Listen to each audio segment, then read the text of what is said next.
No descubrimos nada si afirmamos que el descubrimiento de América fue un hecho de importancia universal sin parangón. Dos mundos inexistentes el uno para el otro, de pronto se encontraron dando inicio a una relación principalmente humana, pero también de otros aspectos entre los que sin duda se encontraba el hecho económico. Marx afirma que la economía es el motor principal de la historia. Yo no. Yo afirmo que para España nunca ha sido el motor principal, sin negar que es un motor secundario. Conveniente, sí, pero no determinante. Y de un asunto conveniente, pero no determinante, vamos a hablar. El quinto real, que no siempre fue un quinto. Tan es así que llegó a ser un diezmo y menos. Aunque a principios del siglo XVI era un cuarto y a veces un tercio. En un principio el aporte económico de la conquista era sencillamente inexistente. Posteriormente cambió esa circunstancia. Y el tráfico era inmenso, siendo que se suministraba todo tipo de productos a toda Europa. Productos agrícolas, oro, plata y todo lo que tenía una utilidad u otra era transportado. Productos que significaron una fuente de ingresos esencial para la monarquía. La explotación de estos recursos era concedida a cambio del llamado quinto real. Es decir, el 20% de la producción minera y de los bienes rescatados a los piratas.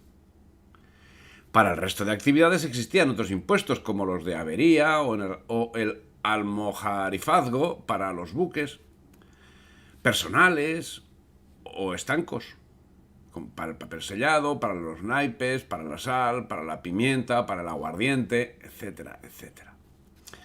Lo que nos ocupa es el quinto real, que no era una invención moderna, sino que se trata de una figura heredada de los musulmanes. En la monarquía hispánica se encargaban de cobrarlo los oficiales reales, supervisados por los tribunales de cuentas de Indias.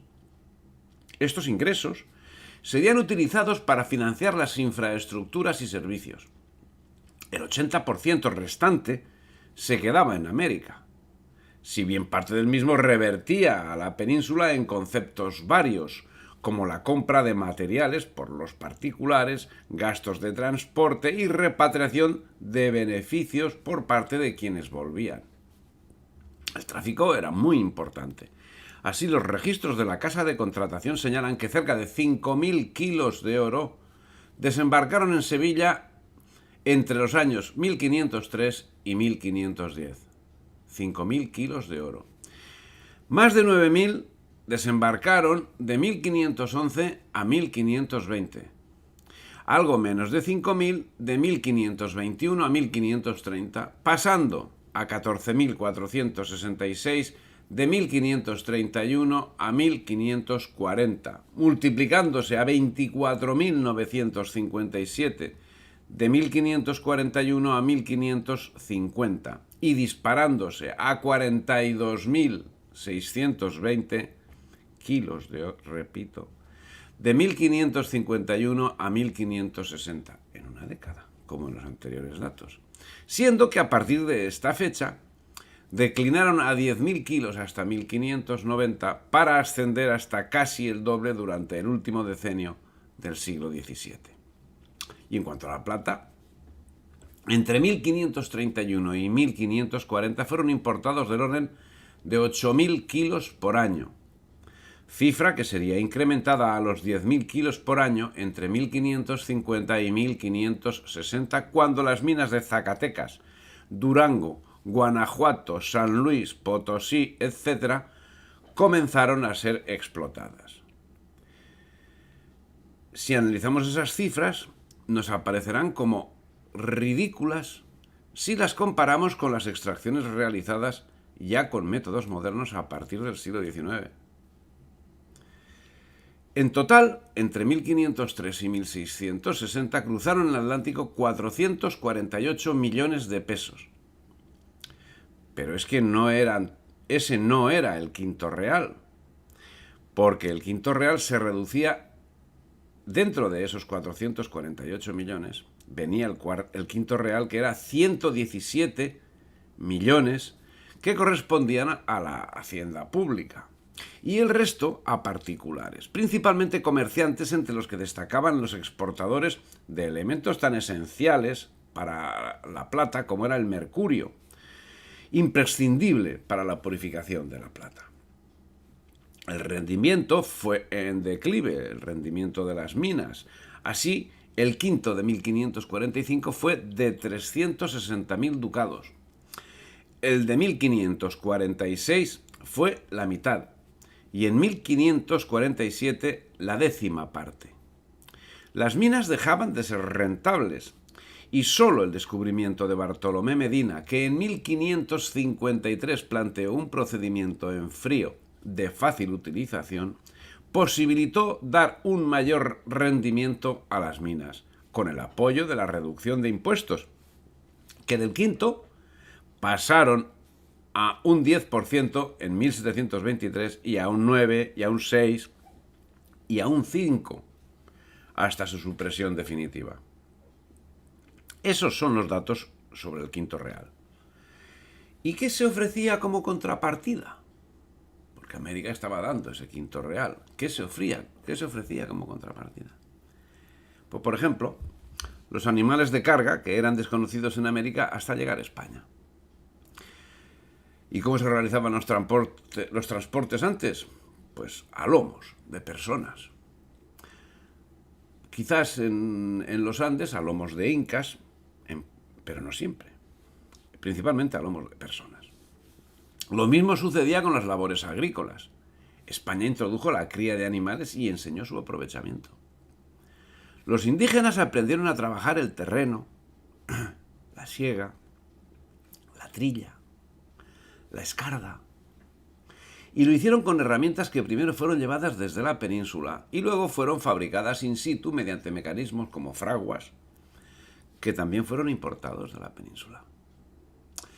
Aprendieron que había un elemento que se llamaba hacha, y la utilizaron para podar y para talar. También las primeras hachas llegaron de la península. Con el desarrollo de esos medios y el exceso de producción, nació la necesidad del procesado de alimentos. ¿Cómo hacerlo? Y los medios necesarios llegaron de la península. Se llevaron a cabo plantaciones de azúcar, llevada de la península. Y se hizo necesaria la construcción de ingenios, en principio con materiales y tecnología, llegada de la península. Se fabricaba harina con molinos, maquinaria y tecnología, llegadas de la península. De la península llegaron ovejas y llegó la vid. Y con la tecnología llegada de la península se dio lugar a industrias alimentarias que producían vino y producían queso, y a industria textil.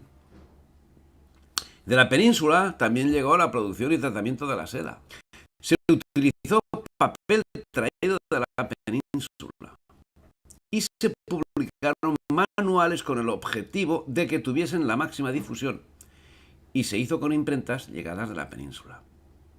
Siendo que a finales del siglo XVI se publicaba un libro como los 21 libros de los ingenios y máquinas u obras de agricultura y otros. También de la península llegó tecnología que posibilitó la erección de acueductos, de aljibes, de molinos de harina y de aceite, de confección textil, de barcos, de puentes, de tallado de piedra, de obtención de yeso, de obtención de piedra en cantera, de construcción, etcétera, etcétera, etcétera. Con esa tecnología se construyeron catedrales, iglesias, conventos, universidades, escuelas, bibliotecas, hospitales, edificios particulares, caminos, ciudades, puentes, presas, fuentes, canales con fortificaciones, astilleros, acueductos, regadío, etc. Y los obrajes en que se elaboraban telas de lana, algodón, jergas, sombreros y seda se extenderían a los principales centros de América.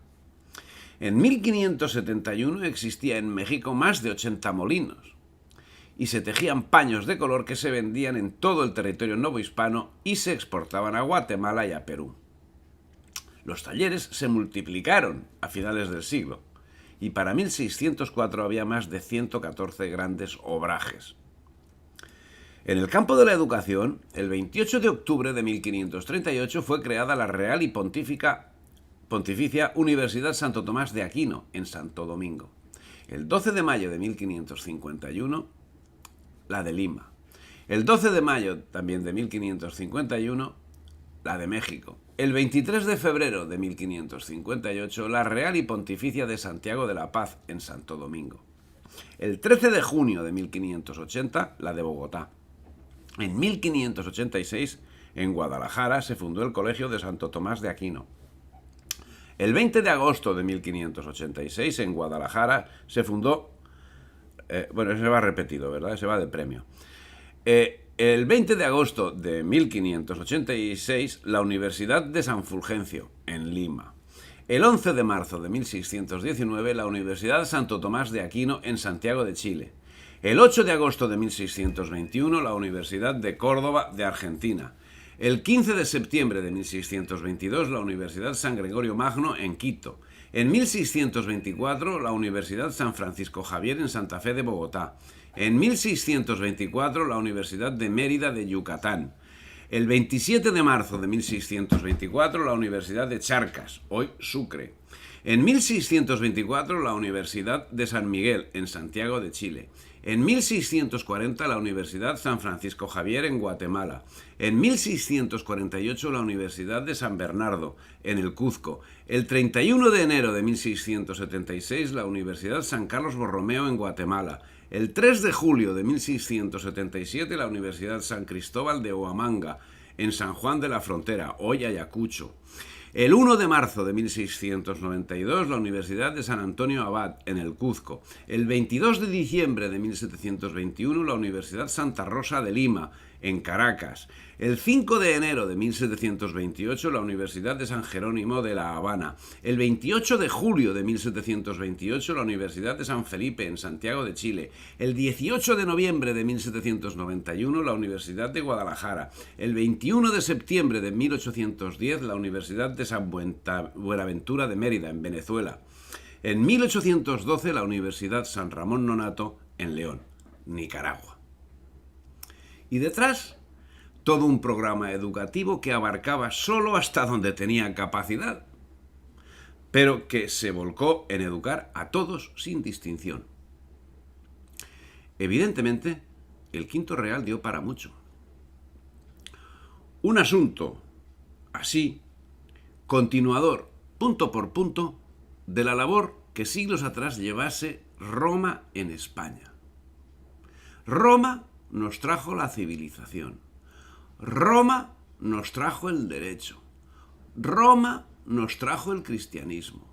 Roma nos trajo la libertad. Y como hijos de Roma debemos decir, gracias, Madre Roma. Y los hijos de España, que hagan lo que quieran. Pero lo normal sería que dijesen, gracias, abuela Roma. Gracias, Madre España. Si te ha gustado el vídeo, dale me gusta, difunde y suscríbete al canal.